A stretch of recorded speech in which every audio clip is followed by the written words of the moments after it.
A Capitol Hill terror briefing with the Department of Homeland Security. That is just one of the events in D.C. this evening. FBI Director James Comey going to be speaking. First, though, 32 governors are saying no way to Syrian refugees coming to the U.S. House Republicans are pushing to cut off funding entirely. Newly elected House Speaker Paul Ryan weighing in earlier today. This is a moment where it's better to be safe than to be sorry. So we think the prudent, the responsible thing is to take a pause in this particular aspect of this refugee program in order to verify that terrorists are not trying to infiltrate the refugee population. Texas Congressman Louie Gohmert pushing to block Syrian refugee funding. He is with me now. Congressman, thank you so much for the time. What is it? I'm assuming it's security, but I have to ask that you are most worried about. Well, it's definitely security. That is the number one issue.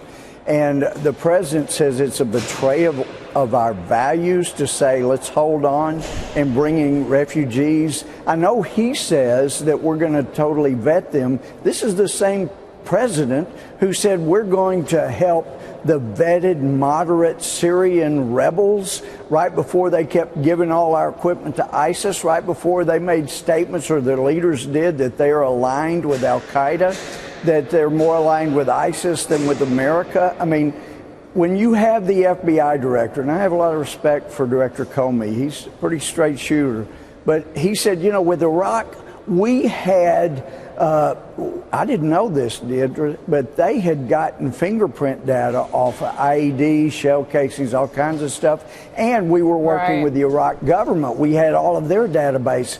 We've got nothing, basically, is what he was saying, from Syria. So, yes, he said we'll do a thorough vetting, but when we look at their documentation, we have got nothing to tell us whether it's legitimate or not, whether they're a warrior or not. So it's a dangerous thing to proceed as the president wants to do.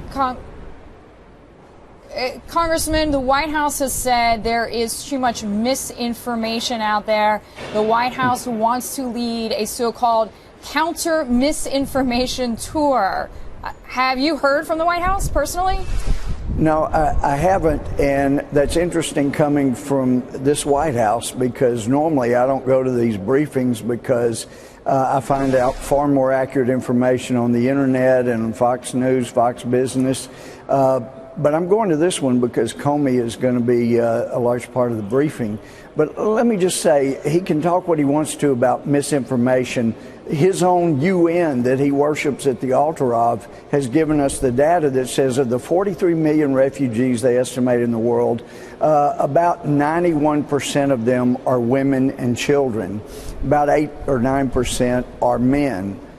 Of the refugees that are coming from Syria, coming from across the Mediterranean, the UN themselves say that is only about, well, there's 13 and 15, so 28% are women and children, and the other 72% from January to September, those are men, and most of them fighting age. And I know there are stories out there in the mainstream media where they say, oh, I wanted to come make a better life for my family, and when I've got it all worked out, then I'm going to bring them. They left them to fend for themselves against ISIS, and they go off and have the good life. That is insane. I don't want those people in America if that's the kind of people they are.